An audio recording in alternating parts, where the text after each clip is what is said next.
afternoon, and welcome to our Glendale City Council workshop.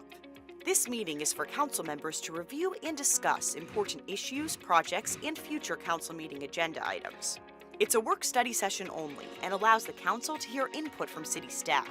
No action will be taken at this workshop, and there will not be an opportunity for public comment. This meeting is streaming live on Glendale's Facebook and YouTube pages and the city's cable television station, Glendale Channel 11. Thank you for joining us.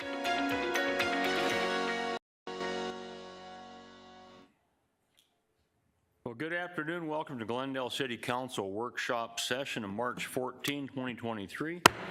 This meeting is called to order, and I'm going to call attendance starting with Councilmember Aldama. Present. Councilmember Hugh. Here. Councilmember Tomachoff. Here. Councilmember Turner. Here. Vice Mayor Clark. Here. Waiting for Mr. Milner. He's supposed to be walking in and he's not here yet, so right now he's absent, but when he walks in, if you take note of that, Chairman's present, we do have a quorum. So Ms. Bauer, with that, if you'd go ahead and introduce item number 1, please. Fire Department update. Well, good afternoon, Mayor and members of the council. We're very excited to have one of our newest members of our leadership team make a presentation today. And with that, I'll turn it over to Chief Freeberg. Thanks. Thank you, City Manager Phelps. Thanks for having me out today. I wanted to take this opportunity to kind of give you an update over the last 150 days of being here in the city of Glendale. I would like to take some parliamentary privilege to say thank you to the council for allowing that one-on-one time when I first got here to kind of share your perspectives and expectations out of my office. The city manager and his team have allowed me to kind of hit the ground running since I got here, and the business partners on the executive team have been amazingly gracious with their time and taking one-on-ones and allowing me to get their perspectives of kind of the history of the city of Glendale and what I can expect to be part of their team. And before we get in kind of the bulk of this, I wanted to let you know from my office that the Glendale Fire Department, the men and women that are serving this community and serving you are amazing men and women. They are servant heart, they're hardworking, they care about this community. So though we're not perfect, we have some opportunity to improve, I think we have a good foundation with the men and women that work here. So I want to at least let you know that from the start. As we kind of get into the presentation today, 20-25 slides will kind of just give you an overview. And why I wanted to start with this slide from kind of the city of Glendale perspective is to ensure you that from my office, we are aligned with the city of Glendale mission and vision. There were some commentary as I came across and came on board that maybe there was a little bit of gap between the office of the fire chief and the city council. Not an indictment of anything, but wanted to let you know we are intentionally and purposely leaning in to ensure we're aligned with the mission and vision of the city of Glendale. So how do we do that? When I look at performance and we look at change and change management, the faith, fire, and focus, I lean in intentionally with organizational focus, and that it starts with service through sacrifice. And I'm not going to make that service through sacrifice any more salacious than what it is. We choose this life. This is the career in municipal government that the men and women got into, was the fire service. But that focus then has to be on keeping the community safe, that's the number one priority with everything we do. And in addition, and you look at the Super Bowl and Carrie Underwood and what we have coming this weekend with Taylor Swift, we have a lot of visitors and businesses that come into the town. We have to ensure we keep them safe, or they have a feeling of safety. And between myself and my public safety partner, Police Chief Chris Briggs, we're the two sides of the coin that provide that to the city of Glendale. And by doing all that, then the men and women that are providing that service have to be kept safe in an environment that is conducive to their success, and that we equip and train them so then they can go out and serve. And where I put my energy into that is that all these decisions and how we serve is going to be grounded in this focus of service through sacrifice and keeping our community safe, and it's going to be grounded in data-driven decision making. So where does it start? You see on the left where the purpose and values that existed to me getting here. The purpose at the top was language that came out of the balanced scorecard work that was done prior to my arrival. It was about 75% complete, and then Kayla and myself kind of took it home that last 25%, but that's the purpose, to make the community safer through innovative fire, medical, and customer service. But the items on the other side, when we talk about objective, again, in this focus of services, ensuring that our membership understands that their objective every day they roll out is to return the incident or a customer to a state of normalcy. Now, that may be a new normal, and that's the reality of this profession. But our men and women should be getting there with their skill set, getting them back to a state of normalcy, and then connecting them to all the resources at their disposal to help get them to that next phase of their life in normalcy. Then our trucks can go back in service and get ready for the next call. But every day their service through sacrifices to get that customer incident back to a state of normalcy. And my interest and what a lot of our change management conversation is this culture of excellence. You know, you can strive for perfection and accept excellence, but everything we do has to be elite. Our interactions with each other, our service, our training, our education, our interactions with customers and business partners, we have to start with everything as elite. And then they have to be mindful about that. It doesn't just happen. Your behaviors and actions have to exemplify that every day. So a lot of our conversations right now in the installs are ensuring that that's where we're heading, that's the horizon. Taking what we've been doing, what has existed before I got here, and how do we exemplify that, and then how do we reshape that for the future? So I give you this as kind of what you get with me, and I know we've had some of these conversations of what methodology means to me. So on the underneath the industry header kind of gives kind of the overview of those guiding documents that are very specific to the fire service. So National Fire Protection Association, where it really gets into job performance requirement, essential functions, and then performance metrics. That's where those live that you want to bring into your organization to measure yourself against the industry standards.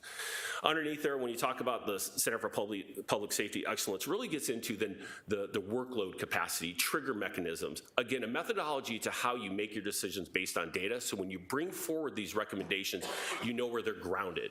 They're not gut, they're founded in information and data and good methodology in the industry. Insurance services in the International City Manager Association obviously sets our insurance rates for our business owners. We're in ISO 1 today. And then the ICMA, Managing Fire Emergency Services. For you folks, I know what that means. That's what the city manager looks to. That's a industry standard out there when we're talking about firefighters per 1,000, incidents per 1,000. Again, understanding that methodology in municipal government. And the other side, again, is a lot of documents you're very familiar with. You know, obviously our charter and ordinance number 16, which says what the fire department's responsible for. We just re-signed our automatic aid in December. The Central Arizona Life Safety Council, that kind of ad hoc governance committee that are made up of all the fire chiefs, and then the Regional Operational Consistency Committee, ROC, which really provide a collaborative effort for all the key functions of a contemporary fire service. So those are really the guiding documents when I'm up here having conversation about the fire service, our fire service individually. This is what kind of grounds me in my conversation, so you know where I'm coming from. The business approach, I say this and I've shared this with my team, that there may be a little bit different feel for the organization, is that I do see this as a business. The City of Glendale is $1 billion corporation. We're one of 20 departments in the City of Glendale. We're blessed with a $60 million budget, give or take, to manage the services that we are expected in the community. So I have to make sure our workforce understands that they're in the service industry. That's what we do. We are a service industry, and we provide an all hazards product. From A to Z and everything in between, that's what we're responsible for.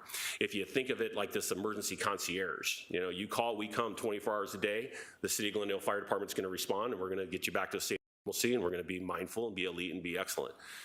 The piece of business that's different, isn't special, it's just different, is the constant staffing model, that when one of our members are off the fire truck for whatever reason, we constant staff back with either overtime or a person unassigned that day, a rover, nomenclature I know you're familiar with. That's a difference than other business models. Doesn't make it special, it's just different. So then what is the size and structure? Again, probably speaking to a lot of the functions you know about, but from my optics, what's our place within the organization and region? You know, we're a mid to large urban fire department with 26 contiguous miles of border with the 8th largest fire department in the nation, another 16 miles with Peoria, our neighbor. Based on the IGA that you signed, the automatic aid, we're number 4 from like a voting strength.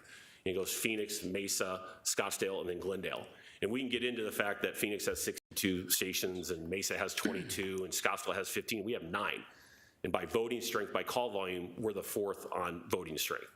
The organizational chart and the connection of functions is obviously so you understand how we thread into the org chart out of the city manager's office, and as he delivers his services, where's our functionality in that? And then I'll leave you with this before we go on the next slide, in this business concept of our 9 fire stations I see as kind of this emergency concierge, but they're distribution centers for our service that are open up 24 hours a day, 365. They have a supervisor, they have physical and human assets that deploy out of there. We have area managers, our battalion chiefs, regional managers, our West deputy. So you get a feel for when we're navigating inside our business model, that's the approach I take when we're talking about our business. Did a quick update. And I didn't give you a contrast to what has existed before, but again, if you look at the public safety side of the house, this very much is similar to what my partner in the PD side, with their org chart, 3 significant functions. We looked to collapse one area and get it under the support services branch. We're able to make a 3rd assistant chief without asking for additional bodies by, again, collapsing some functions. So this is kind of where we're moving forward, very functional based, and again, an eye toward flattening out and getting aligned with what it looks like in public safety. Chief, Mayor? Go ahead. Sorry about that. Thank you, Mayor. Chief, can you, I'm just interested to know, you use the term collapsed, therefore you didn't have to request bodies. Can you define that and talk a little bit more about what does it mean to collapse? Mayor, members of council, Council Member Aldama.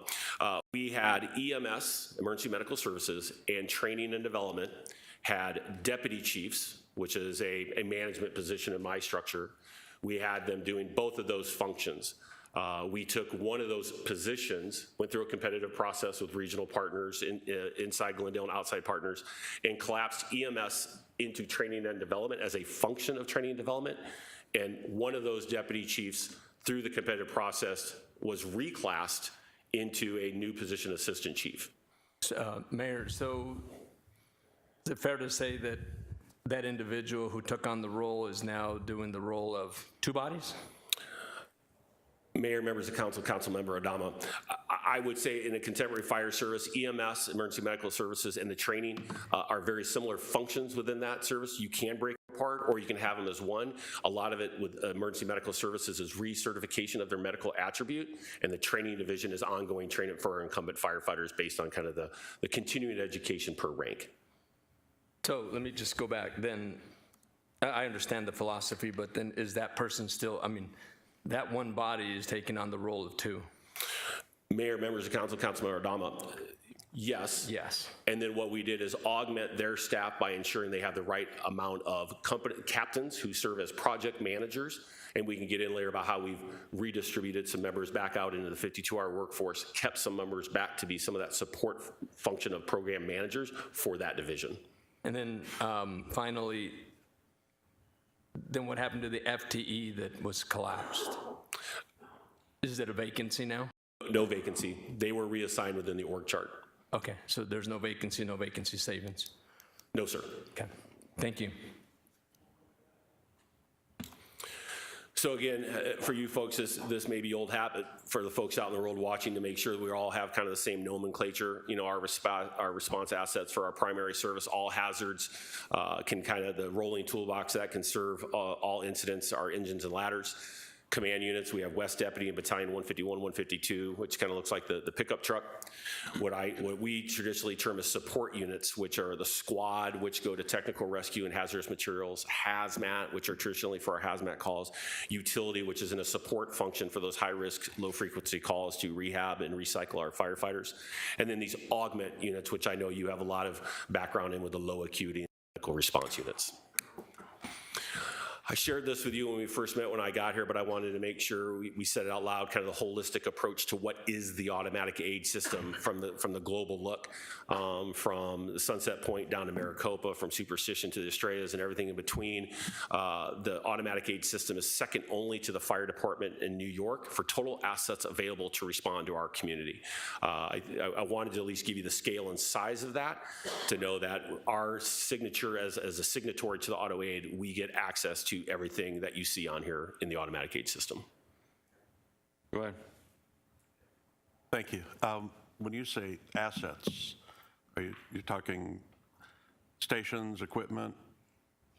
When you say that we're second only to New York City here in the metro area? Mayor, members of council member Turner, that's correct. So when you're in the auto aid system with the 23 signatories, those regional dispatch centers, based on size and scale of the incident, will continue to send assets, fire trucks, engines, command officers, support units, until that incident is brought back to a state of normalcy. And then that system will also move to cover other areas automatically behind. Okay. So what, Mayor, so when you say assets, that includes the personnel? So in the automatic aid system, the number of personnel is equal or just second to New York City? Mayor, members of council, Councilmember Turner, that is correct. Okay. Thank you. So inside here, and again, prior to my arrival, was a lot of conversation about the auto aid and the get, which is conversation throughout the valley, and it's broad, and it's spoken to specifically in the auto aid agreement. But I wanted to bring it to life to show you, as I walked through the door, that this was some conversation. So I circled kind of how many incidents we give to the system based out of the Phoenix Regional Dispatch Center, and then how many we get. So you see on there, it's about 12,000 we give, and it's about 9,000 that we get. And I will tell you that out of that 12,000, about 94% are to Phoenix and to Peoria. Again, 26 contiguous miles of border with the 8th largest department in the nation, 16 miles with Peoria. Obviously, that's where our call volume goes. About a third of all of that is 154, and the 154 question that I know you have dealt with prior to my arrival. I've spoken with my staff and Deputy City Manager Rick St. John to get a good understanding of the history. We're evaluating that. We're looking at the data. We're looking at the partnerships with Phoenix. So I know that's an area of concern that existed before I got here. So I at least wanted to bring it to life to show you where all that data exists and what it looks like and where we draw from when we talk about what can we do, what's within our purview, and how we can best serve our citizens, knowing that that's an issue. So I wanted to make sure you saw that again, that's the type of data we get that's out there that we can compare and contrast.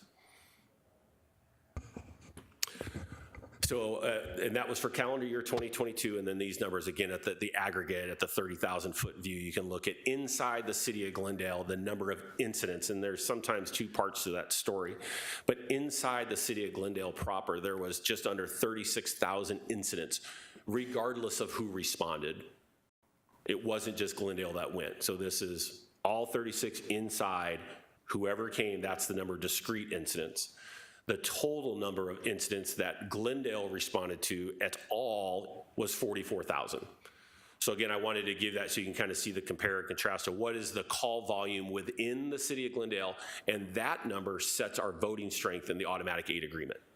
And as I shared before, that sets us as number 4 is strength, Phoenix number 1, Mesa number 2, Scottsdale number 3, 66 stations, 22 stations, 15 stations, and we have 9.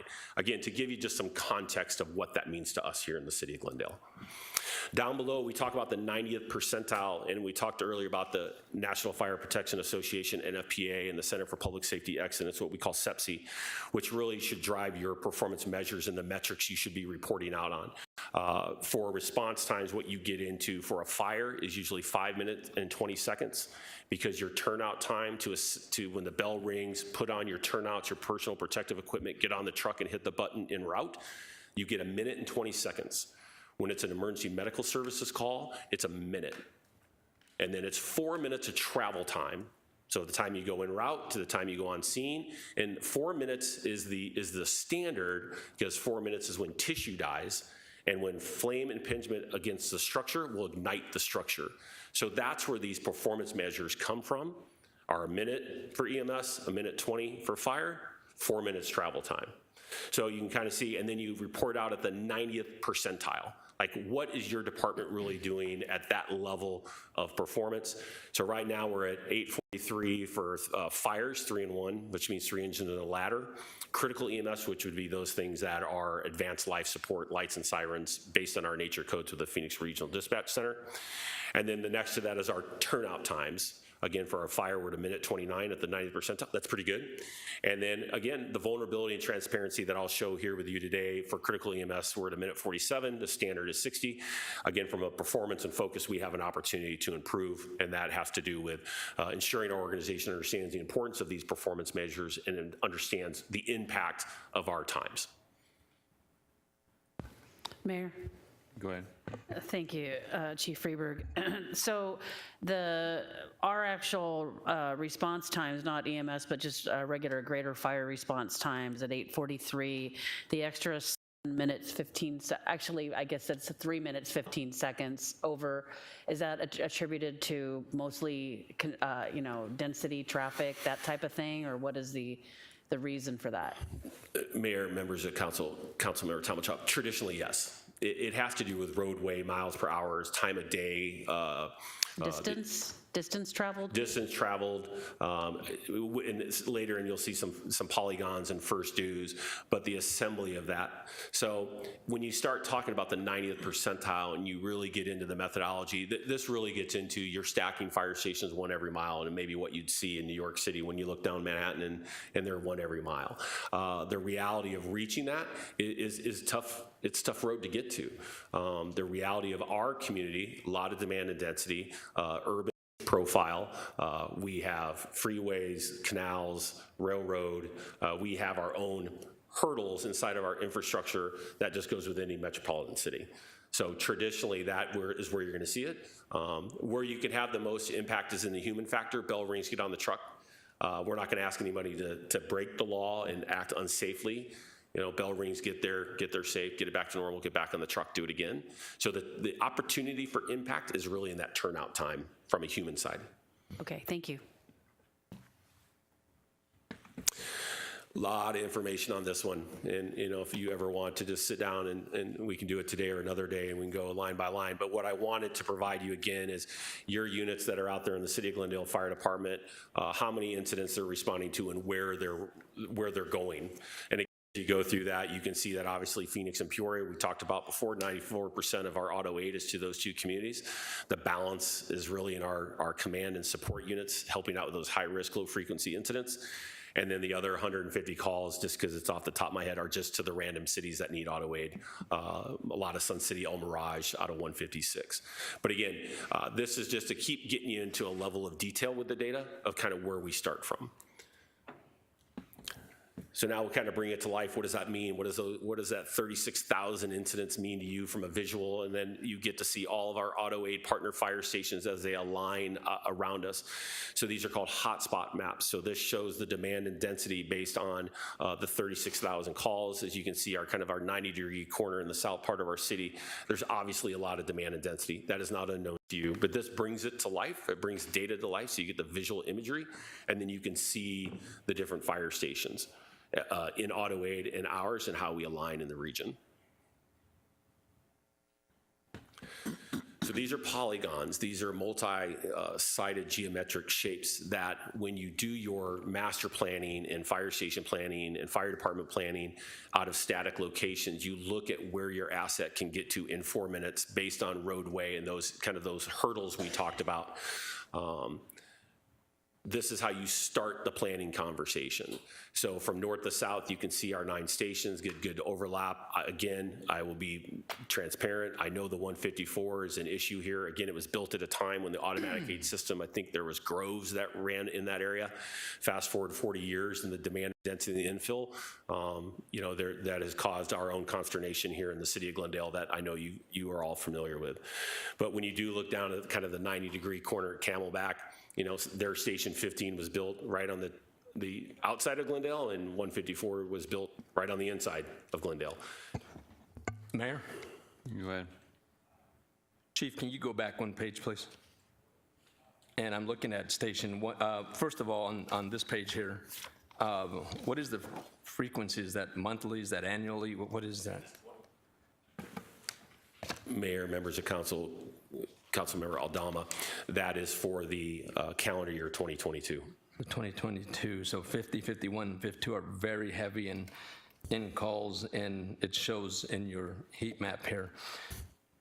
Can you tell us, how do you manage fatigue and turnover for said fire departments? You've got 152 that's mass here, it's 32, 58, and 51, 50 aren't too far behind. So how are you managing taking care of our staff and keeping them from fatigue, being able to get up and do this all over again? Mayor, members of council, Councilmember Aldama, it's a great question. And, you know, within the city benefit packages between vacation, Kelly Days, some MOU items, there's opportunity to use your leave, but that's a benefited item. You folks over the years have provided what I call the augment unit, low acuity and medical response units. The reality is that the calls don't go anywhere. They just get redistributed within the workforce. So there are some opportunities to bring forward, how do we provide more service, more hours of the day? Again, if you have a business approach to it and the call volumes don't stop at 5, how do we provide more assets to distribute that workload? There are some conversations about what do you do with fatigue relief, but again, inside of an MOU with some things of wages, benefits, and working conditions, is there an opportunity to move some of our employees to maybe for this room, 156 runs 2,200 calls. That's a slower station. Is there some opportunity to get some people some relief? Again, these are not uncommon issues in the fire service, whether you're here in Glendale or the other side of the valley, but we have a certain demand and density that there really isn't a lot of places for a break in our department. Mayor, may not be uncommon, but it certainly is uncommon in other demographically in the city. It is uncommon. So in this part of the city, as opposed to any other part of the city, it is definitely uncommon. So let me ask you this. Is 50, 51, and 52 only able to handle this amount of call volume because of mandatory overtime, or overtime without it, that how they wouldn't be able to do this? So there's a lot of fatigue there. So is this all, they've been able to handle this because of overtime? Mayor, members of council, Councilmember Aldama, we have a daily staffing, 56 constantly staffed seats in our all hazards, and then our low acuity and MRU today are 40-hour staff. So between the personnel assigned to the fire department and the overtime appropriations, that is how we staff. And I know there are times to use emergency services holdover mandatory to meet some of the min staffing requirements that you see in the IGA and the automatic aid system, the guidance we've gotten out of the city manager's office. So how we deal with that is we're trying to put, the DNA I have is if you're gonna appropriate $1 to me, I wanna put that dollar where the most likely call is gonna happen again. So we have to look at the assets you provided us to help. So are we maximizing our MRs? Are we maximizing our LAs? That's the data we get into, and then we have to have a frank conversation about where we locating our assets to make sure that call volume is being dealt with response times, and you'll see here in a little bit about some triggers of 3,500 calls is kind of where you start getting to an odd max, and you have to have conversations about how do you deal with these triggers along the way. But again, you bring these things forward based on data. Mayor, Chief, this call volume didn't just appear when you become the chief. So when I see this, I'm just, my assumption is that if I become the chief, I'm looking at that like, Jesus, there's something going on there. Are you actively addressing it, or do you think the current staffing is ample enough to manage this type of call volume in that area and in those stations? Council, Mayor, members of council, Councilmember Adama, that's why we're digging into this in these 150 days and see what is the best use of the resources you provided us. As we come forward in the supplemental conversations, and I work through the deputy city manager and then the city manager budget office, we bring these ideas forward to go, as we know we're competing with the other 20 departments for ongoing sustainable funding. I have to be mindful of that and bring forward options for my team to evaluate before we bring those forward. There is an absolute demand and density issue that we are not ignoring. And I would love to bring forward the permanent solution today, but that's what the budgetary process is for, and that's where I've submitted the supplementals into. Mayor, thank you, Chief. I appreciate it. And we are in the middle of the budget season, so I look forward to hearing some of your solutions and some of your supplementals that could address this in other parts of the city too, not just here. Just happens to be highlighted that the call volume is extreme. So thank you. Thank you, Mayor. Councilmember Tomachaw? Thank you, Mayor. Chief Freeberg, and I noticed this after we talked about this yesterday, station, I guess I'm looking at the wrong thing. I know Station 156 goes out to Daisy Mountain. Does anybody else go out to Daisy Mountain? I mean, I can go back as well and get into, are you talking within the city of Glendale? Mm-hmm.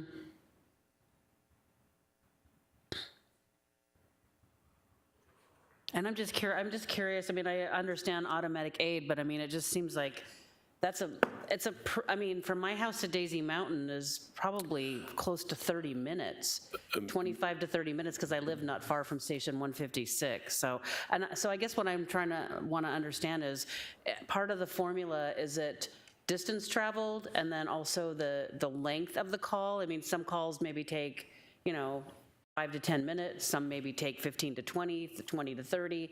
So just the number of calls, at least, I'd like to have a better understanding of, like, 14 calls if they're all 30 minutes, or, I mean, the length of the call matters and the amount of pressure that's being put on people making these calls, so.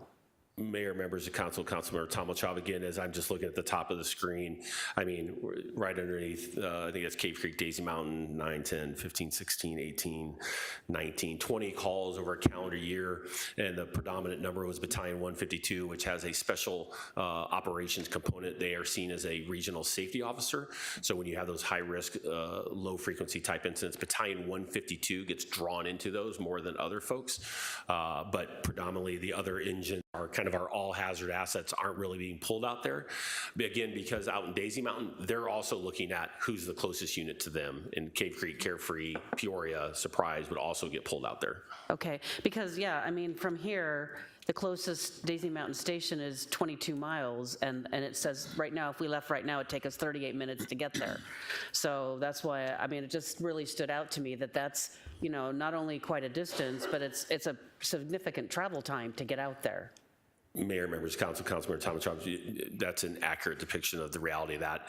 So again, seeing who's going out there would probably be potentially, without getting into the specific incident, could be us moving in to help the next station or department that went, like maybe we're supporting Peoria because Peoria went, and the amoeba is moving because it's a protracted event, long-term event, or it has a lot of assets going out there. Right, so then you have to backfill, right, so somebody else went on a call because Peoria responded, and Correct, they need. and the amoeba just keeps moving back and forth until it resets and the incident's back to normal and everyone goes back to their home stations. Okay, yeah, that just really stood out to me, because Station 152 is quite a distance from anything in Daisy Mountain, so. Agreed. All right, thank you. Chief, a question I have for you. One of the things that this council did, it seemed like a couple of years ago, it's probably been more like 5 years ago, but we came up with, or you guys came up with the concept, and we allowed you to do it, was the LA and the MR units, which was to be a reliever for some of these issues that we're having. My question is, it was my understanding that those are successful, they're doing their job, they're getting response quickly to people that need it. At the same time, they're saving the city money. Is that all correct? Is that still currently what's going on now?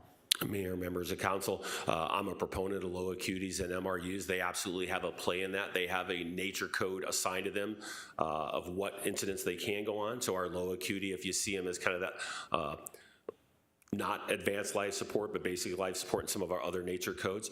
If you see them as a clock stopper, that's where they have seen to have the most value in the region, as they can get there, assess if they need to add additional resources, that's what they can do. And then those MRUs, medical response units, with their 4-person staffing, with the exception of not carrying water on their trucks, can do everything except be first in and deploy water. So they have greater capability to take some of that workload off of the all-hazard trucks who have more capability to run and do kind of the high risk, what we traditionally know them to do. Okay, and then a follow-up to that, it was my understanding that there was some thought going into the fact that we may be adding, hopefully, a couple more of these units. Is that still on the table? Is that something that you guys are looking at right now? Mayor, members of council, again, to your point earlier, that seems to be something that is of value to the city of Glendale. We are looking at 2 things traditionally right now. Per your direction, they were supposed to be up 40 hours. We think we need to get them up longer than that and look at time of day, day of week to make sure we're matching kind of the demand and density that's there. But again, as I spoke to Councilman Adama, those are the things that I bring forward through the process to navigate the demand and density reality of the city of Glendale. Right, and our population keeps growing, more density, issues that are going to happen no matter what. So will you, in this process today, will you be talking about the possibility of adding more units. Now, more units is not just trucks, but it's also more people. Is that correct? Mayor, members of council, I was not bringing forward anything for consensus or budgetary direction. I channeled that through the budgetary. This was more to give you an idea of what my observations and what we're seeing Okay, good. over the 150 days. Good. All right. Go ahead. I do have a question, since we're back to MRUs. Are all of the units that the council's approved and as, you know, previous budgets, have they all been deployed? Because I know through COVID, we had backfilled we had approved a unit, and then we had, you know, so many quarantines, and so the 4 firefighters that were hired for that were used to work overtime. And I know there was another one approved, I think, after that. So I just, can you bring me up to speed on where we are with, are they all out in the community? Mayor, members of council, Councilmember Tom Molchov, yes. They work Monday through Thursday, Tuesday through Friday, a minimum of 40 hours. And again, I think a testament to the men and women that you've hired as part of your fire department, were able to navigate those pandemic realities because those assets stayed up and they're meeting their service requirements as you requested. All right, thank you. Mayor, thank you, Mayor. Similar question. I was asking earlier about the call volume, and I was speaking more to bodies, FTEs. So, but as a whole, and I don't want you to negotiate on the dais. You're pretty clear. That's not what you're here for today. But we're going to ask those questions. Do you need more units for this call volume, or do you feel we're sufficient the way we are now? Mayor, members of council, Councilmember Adama, I would say we're blessed to be appropriated the funding you gave to the Glendale Fire Department to have the 9 stations, our 12 all-hazard trucks, our battalions, our LAs, and our support units. We are always into the data looking to how do we keep our community service with the assets you've provided. Now, when we look at the trigger mechanisms and the data for recommendations of how do you continue to try to bring down your response time, keep our employees safe, and all with trying to keep the community safe. That's a balance. I will tell you, and I've had this conversation with Deputy City Manager Rick St. John, that I think we have a reliance on overtime as our solution, which, as you know, can cause a type of fatigue because then that's just our employee coming back. But the business of constant staffing a fire department is a very nimble balance between people and money. And that's what I'm navigating right now. That's the data we're digging into. That's the regression in the budget we're doing right now to see where are we spending our money. So then if I do come forward with the request through the Deputy City Manager, it's based in this foundation. Mayor, so Chief, obviously, if you asked and the council afforded it to you, more units would help this. What I'm hearing from you is you're not sure that that's the case. Mayor, members of council, Councilmember Adama, I would offer that the assets you provided it could be deployed more efficiently and effectively than what I've observed since I've been here. I think there's an opportunity to serve our public that matches the data of peak time of day. Thank you, Chief. Mayor, so this call volume has existed before your time. It's something that's been dealt with. It's been addressed. It's whatever plans were in place. So I guess my blunt question is do you have sufficient units to handle this call volume that you see here in red? It's darkest red you can get. Mayor, members of council, Councilmember Adama, what I have is provided to me through City Council, through the City Manager to me. We are responding to the calls with what we have. Okay. And I'm going to continue to look at the data and look at the trigger mechanisms to bring forward supplementals for your review. I think there's always an opportunity to improve service, but improving service can come with a cost. And I know that there are finite dollars that have to be discussed with the 20 other departments here in the city. Thank you, Chief. Mayor, last question is with regard to medical response, do we have medical response on hazard trucks and ladder trucks? Mayor, members of council, Councilman Adama, do we have the ability to provide EMS care from our engines and ladders? Yes, they are all hazards, so the medical attribute assigned to those trucks are 2 EMTs, they're all firefighters cross-trained of the medical attribute, and 2 advanced life support paramedics. So the 2 paramedics provide the ALS component within our automatic gate system. On the ladder truck? And engines. I'm sorry? And engines. Okay, thank you, Chief. Thank you, Mayor. Councilmember Turner. Thank you, Mayor. Chief, I guess I've got a few questions that relate to what I'll call the heat map. It's not titled, but It kind of looks like the weather in the valley in August. Yes, that one. So this heat map is based on call volume, right? The number of calls at the various, not per station, but per square mile. Mayor, members of council, Councilmember Turner, these are the total incidents, discrete incidents dispatched in calendar 2022. Okay, so this is based on the number of incidents in the square mile. So, and it's clear that we have, more incidents in the southern and central part of the city.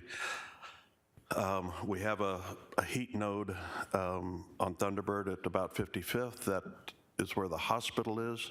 Does that generate incidents, or are we responding? Why is that a heat node there?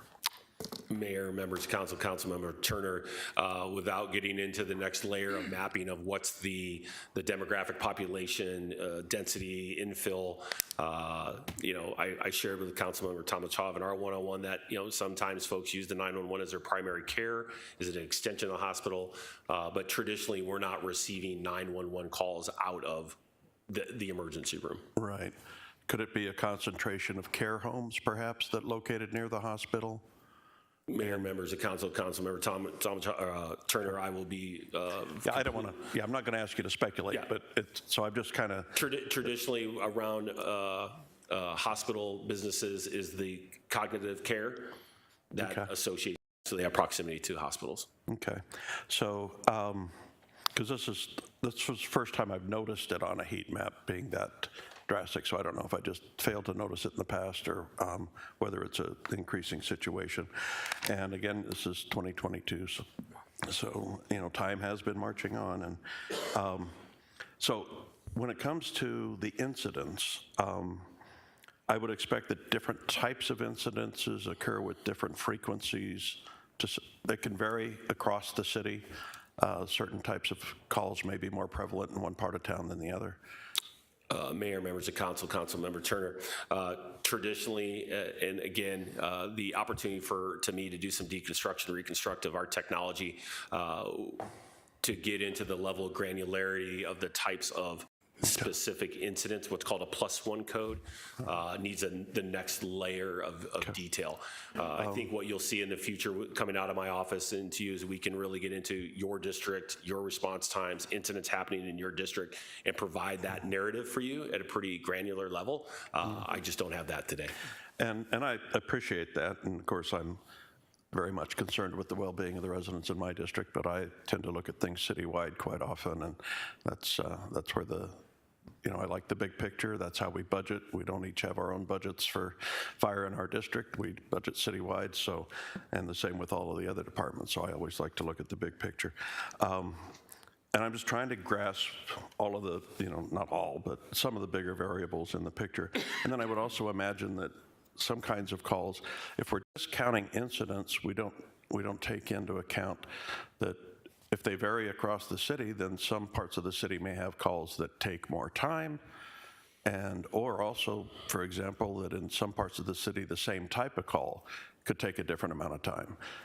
I would imagine a sprained ankle at Squirrel Ranch Park wouldn't take very long because you just roll right out one gate and in the other. There's not much travel time to it, and it can be dealt with right there pretty quickly. But a sprained ankle in Thunderbird Park, up in Councilmember Tomachov's district, could be a much different story. It could take, I imagine, 45 minutes or an hour or even longer to deal with that, depending on where in the park the individual was located. So I guess what I'm driving at for myself is the heat map provides some information, but it can't be the whole picture. And so I guess what I'm concerned about is the opposite, the flip side of this. Can we diagram how much time that the units in our stations are available for a call, not necessarily out on a call, which is useful, but also when are they there available for the call? And do we have a target for that so that we're residents, we can measure how available are we? Not how much are we doing, but how available are we for that next call? Mayor, members of council, Councilmember Turner, yes, it's traditional benchmarking out of a standards of cover, which comes out of the Center for Public Safety Excellence. It's called first due availability, first due reliability. Traditionally, what you see is the commit time for any assets about 30 minutes. To your point, if we're up on our trails, that could be a protracted event for 2 hours. The sprained ankle, the low acuity call could take 5 or 10. So over the course of a year, it's called commit time. And then that gets into unit hour utilization of how much time are our assets spending on the call and then having to deal with all the other things they are assigned in a day. So yes, that is another level of detail that you're going to get with my methodology. So yes, that exists, and it's part of unit hour utilization, first due availability, first due reliability. Okay. That would interest me a lot. I kind of think that's the way that the data in fire service is headed, and I think that that really is the unanswered question. How available are we for the next call? And, you know, it may look like a station doesn't have much call volume, but they may have the kinds of calls that consume a lot of resources and therefore aren't as available. Even though they have lower call volume, they're not as available as stations in other areas could be. Thanks. I have more on other slides, but you're not there yet. Councilmember Clark. Thank you, Mayor. Chief, this is a really well-done report. And there is a lot of material in here that you really have to think about. When you look at the heat map, I just want to remind people that dark brown patch, those are the 2 square miles that historically have been the densest in the city of Glendale for 50 years. This is not something new. And it's not a problem that is solvable by the fire department. It's really a matter of social services, because the people in this area, many of them are in zip code 85301. They don't have access to preventative care and issues such as that would tend to drive down the volume of requests for service. And I will just give you an example, and this was several years ago when I did a ride along with the fire department, and we ended up going to an apartment complex north of Bonsall Park. Young lady was pregnant and she was about to give birth. We walked into the apartment, which was filled with, there's no word for it but crap, okay, stuff all over, barely a walking path through the apartment. And she wanted the fire department to take her to the hospital. And they said, well, we will, but it's going to cost you X amount of dollars. Perhaps you have a friend that you can call that can take you. And when she heard the cost, it no longer was urgent, and she said, no, I'll call someone. That's the mindset that we often see in areas that are disadvantaged. They don't have transportation, typically. They don't have access to the services that they need, so they rely upon the fire department for things that typically the fire department shouldn't be doing. So I think it's important when we look at this heat map to realize that those are the kinds of issues that we may be dealing with in those brown areas. Also, too, what I appreciate about this report is you didn't come to us with your hand out for money in this report. You laid out your observations as you know them to be. It'll be up to us to decide later whether additional resources are needed. And that's a whole nother discussion. But I just wanted to tell you, excellent report, very well done. Keep in mind the heat map is not of your making. And thank you. You're up. Again, just from a data perspective, I just wanted to make sure that you had access to the different levels of granularity that I look through and through my lens and my filter. So again, you can go through kind of each individual unit in calendar 22, the total number of incidents they responded to. Again, to kind of to Council Member Aldama's kind of the reality of each truck at the granular level. I put this up there again for the city council to see, again, some of this methodology we're talking about, into Councilmember Turner's talk about time and theoretical maximums and commit times and unit hour utilization, is that you start looking at, you know, the men and women that work out in the fire stations do have a work day. It's prescribed, and they have things and functionality they have to do while they're running their calls. So you thread all this into kind of the conversation of what does call volume mean, what is demand and density. So again, you can at least a jumping off place of where the methodology starts. And then to your question earlier, in the background in the data, we can get to what is commit time and kind of establish what is the commit time for the City of Glendale Fire Department. Mayor? Go ahead. Thank you. I have a question. On your top right chart, there are fire station activities. And so it shows a call shifts 30 minutes per call. And that includes travel time to wherever you're going, and then the travel time back to the station? So the you know, net time is 30 minutes average, is that? Mayor, members of council, Councilmember Tomichov, from the theoretical, and when you, again, from carousel of experience, that's traditionally what it falls out to be. There is a fluidity to the incident most of the time of how we're going to get there, do our triage, and initiate our care, either transfer care to the transportation services to get in the hospital to get us back in service. And the most often what we've realized is 80% of our first due, first in is what we're meeting. So our folks are running calls in their first due. But not to take away from the incident, that could be a fire, that could be an hour and a half, 2 hours with multiple units.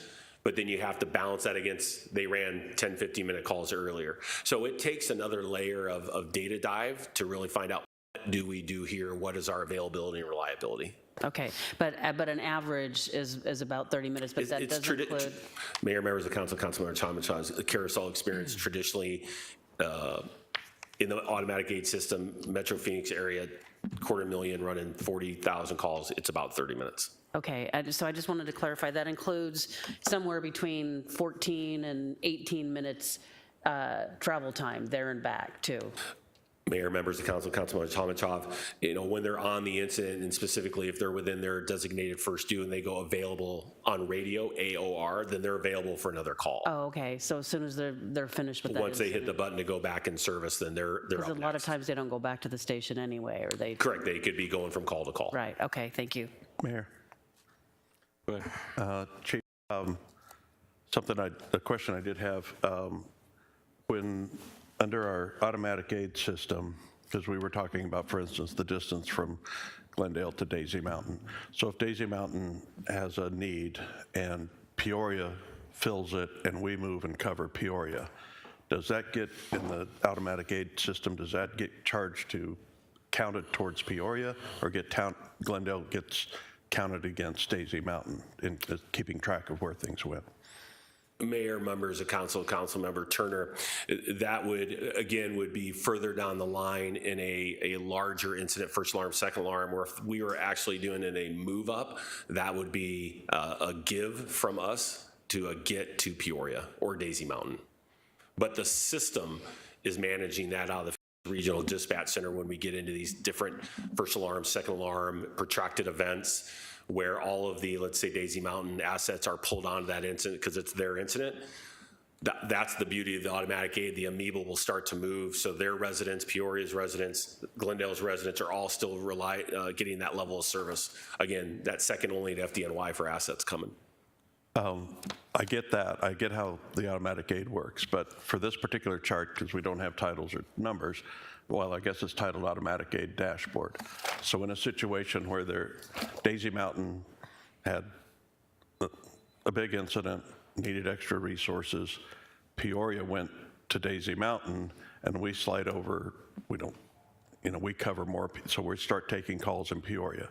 Do those, in the automatic aid system, those calls we take in Peoria get tracked as us going to Peoria, or is it get tracked as Daisy Mountain's debt to the system. If the incident, Mayor, members of council, Councilmember Turner, if the incident occurred in, I think you said Peoria, that would go into their call volume, and it would be an automatic give to us. It wouldn't get all the way to Daisy Mountain. Okay. It would be an incident occurring in Peoria. So even if, I guess, trying to get clarity so I can understand all the data. Even though it was because of an incident in Daisy Mountain that we ended up going to Peoria, it's still counted between us and Peoria, not counted against Daisy Mountain. Mayor, members of council, Councilmember Turner, that is correct. Thank you.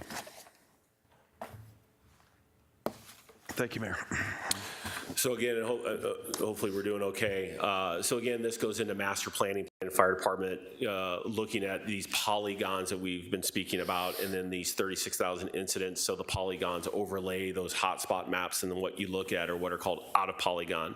Now again, 4 minutes is the gold standard. Tissue dies and flame impingement against the structure ignites the structure.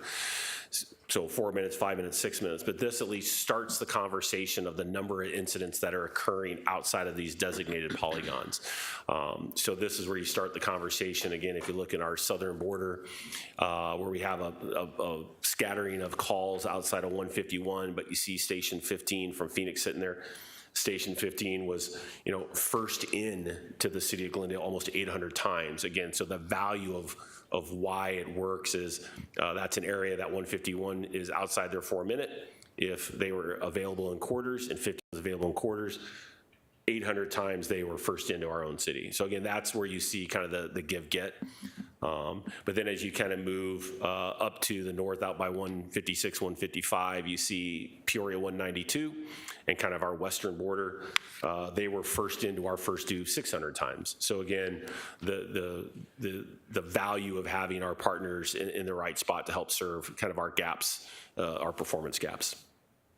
So what does this all really mean? Well, this means when I come forward to the deputy city manager and through the city manager's office to say, here, what's our outlook? What's the future? You place down these polygons, and for this exercise, we just placed it at Glendale and Glen Harbor and Glendale and Saraval as to if you were to look at a master planning strategy and sequencing of construction, what does it look like to place these down?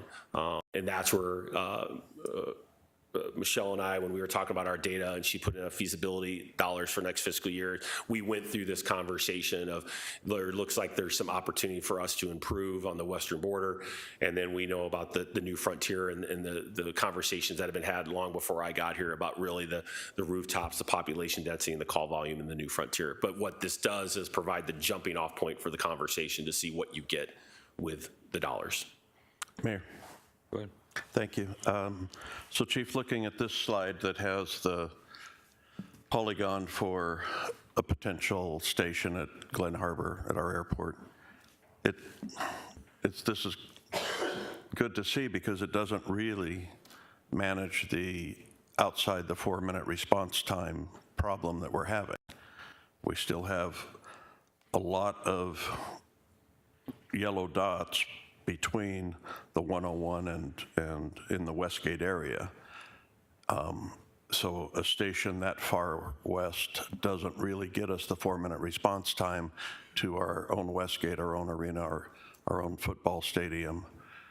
What I would toss out is maybe we should look at siting the station for that area farther east, perhaps where we already have landed our park and ride. Something like that would knock a mile or mile and a half of travel off and could then give us a polygon that meets our other polygon, and we would have all of those yellow dots covered. Mayor, Councilmember Turner, absolutely, and that's why the good collaboration with Michelle and field operations is this is a starting point to have the conversations, do the feasibility, what's best if the dollars are appropriated to that project through the process. Then we've done the work to put, if that dollar you're going to give us, we're going to put it in the best spot for the city of Glendale. Right, so I just want to make sure we're not, and management's not getting attached, or council was not getting attached to an idea that's been floated as a given when maybe it doesn't solve the problem that needs to be solved, and we have other options that we should be looking at. Thank you. So again, I think we're coming down the end of it, so thank you for your patience. So I just want to give you, what's the 150 days? It's been a lot of relationship building, and again, you were gracious with your time. I'm working to get out in the community with our citizenry and our key businesses out there. I'll be meeting with banners, kind of key stakeholders here soon. The city manager's office, executive team, PD, kind of our key group. Everyone has been great with their time. When you get into the deconstruct or reconstruct, the 4 key areas was the operations, the budget, the data, and the infrastructure. And again, we're doing evaluations, and we'll kind of close out with these actions of how do you deconstruct or reconstruct if we're going to evolve into a contemporary data-driven organization. So, up here you can look very quickly, the operations, again, the ensure strength of shift, that we're giving you exactly what you think you're getting and what you appropriate to us. We've gone through the exercise, that phase 1, some staff, firefighter engineers and captains that were assigned to headquarters were redeployed back into 52-hour operations. And phase 2 is March 25th. We had another 12 employees, so it's 18 total that were firefighter engineers and captains assigned to 40 hours, but in combat positions. We're going to redeploy them back to 52-hour field operations because I need their hours. As you know, a 40-hour employee only gives me 2080. A 52-hour employee gives me about 2,700. I need the hours out in the field operations, the staff, the assets you've provided us. Budget, I've been doing a lot of regression analysis and spending patterns in working with the budget office. We're talking about more programmatic assignment of the dollars with our management group, and then having spreads and spending plans moving forward. Data, I can tell you, Pharos has been amazing. We are underperforming in our data and data collection. We're bringing some things forward that you should see in the next 30, 60, 90 days about how do we get that right as fast as we can. I'm a fan of Power BI, and I can tell you Pharos and his team, specifically Jonathan Pollock and GIS, has been great from the get-go. And then again, speaking to field ops and Michelle, she and her team have been great at looking at the infrastructure. Besides the men and women that are doing great work, the buildings and the fire trucks are their lifeblood, and there is plans in the programming to improve that, and Michelle and her team have been great partners as we kind of look at all that. So a couple more of the balanced scorecard. Like I shared with you, it was 75% completed when I got here. Kayla and her team helped get it home to submit to the city manager for approval, and we gave our management response. I gave you just some high-level succession planning, coaching, mentoring that we saw in the training objectives. So again, where we're going, it's based in the process here in the city of Glendale. We're set up, and a lot of these will be part of performance evaluations going forward, and these folks on our team will be assigned these different items in our balanced scorecard. Labor management process, Glendale Firefighter Association 493, and their memo of understanding, like we talked about, wages, benefits, and working conditions is kind of the jumping off place. Inside our department, we have the organizational cooperative process, which is truly transparent conversations about items dealing specifically with what are in the MOU, but also the day-to-day activities of the men and women. To give you some insight to what that means, there's sponsors, both labor and management at the kind of the executive level, and then co-chairs of different committees. Usually see a captain and somebody like a battalion chief, and then committee members that they can have a voice, they can be involved to take an idea to recommendation to approval to implementation. That's how we operate. And so my methodology, I'm an interest-based negotiation, trying to get to win-win, looking at compromises, but really looking for this framework to leverage everyone's talents to get the best out of all of our employees. So last 2 slides, the way forward, you can pick it which one you'd want if you want to talk more about it, but really this is what we're looking to do in the next 6 months to 3 years, is again updating how we do career advancement, making sure the subject matter experts that are out in the world get access to teach and coach, leverage our technology. We do have a wildfire in the urban interface area. I think there's some opportunity for us to improve that. I have a business associate who's an organizational psychologist who's helped me with organizational network analysis before. I think there's opportunity there. Again, just looking at, bringing this to bear, so when we talk about the Glendale Fire Department, you can feel confident that we have methodology and we're grounded in data-driven decisions. And the plan and the big 3, you can look at those. If you want to talk more, please let me know, but I want to make sure our human and physical assets are out there to give you the strongest possible fire service for our community, and that we're relevant in the Metro Phoenix Fire Service, and that if it's west of the city of Phoenix, all things should be going through Glendale. We are the Glendale Regional Public Safety Training Center. We are the grip stick. We train everyone's firefighters. The men and women here are definitely seen as experts in the field, and we want to make sure we're relevant in the region. And finally, what's my call to action? This is what I give my team. They've heard the top 3 time and time again, but this is what you get with me. This is my call to action to my team. Really the accurate accountability, consistent collaborative communication, transparent teamwork, and some other 3 items. But that's what you get. That's what the team is getting accustomed to. And as you looked at our plan and what is on the horizon, this is how we're going to get there. There you go. Questions? No questions, okay. Thank you. Thank you, Chief. Thank you. So again, it's a request for the city council to be provided just an update from the fire chief on the past 150 days in the fire department. No action or consensus is being requested, just information only. With that, next item is the city manager's report. Yes, Mayor, members of the council. So tomorrow evening, we'll be having a community public open house for our downtown campus revitalization project, or reinvestment project, excuse me. We're going to do 3 open houses simultaneously at 3 different locations. That'll include at Heroes Park, at Foothills Recreation and Aquatic Center, and here at the City Hall in downtown Glendale. The public is invited to drop by at any time. We'll have members of our design team. We'll be staffing all 3 locations, and I believe they're also doing Facebook Live as well. The public information team has been working hard to promote this, and I thought I'd just run you through really quickly just some of the things we've been doing to promote these meetings. First of all, we have a website banner that's has been informing the public about this. We've notified our business community partners, including the chamber, and asked them to get the word out to their membership. We've notified all the members of our boards and commissions and our civic leaders that we have a database on. We've also utilized social media platforms to promote it, including doing paid social media. So we didn't just rely only free social media opportunities. We posted flyers around City Hall and made those available. For those calling to City Hall and go on to hold while they're waiting to talk to somebody, our voice message is a rotating message, and we also are informing the public about that as well. We had utility bill notifications go out about the meeting. We're also utilizing all of our digital billboards along the Loop 101, so they're doing a rotating message along that end of it. And of course, you also have been doing it through your newsletters.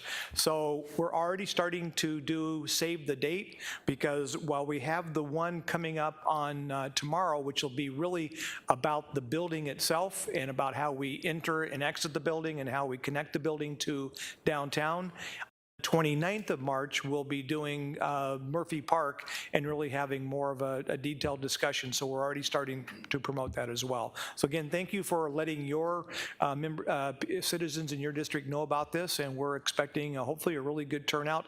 We'll take that feedback. And that feedback, we have a scheduled workshop coming up with the council on the next parts of the project, and we'll provide you a recap of all that feedback. And that concludes my report. Thank you. City Attorney's report. Nothing today, Mayor.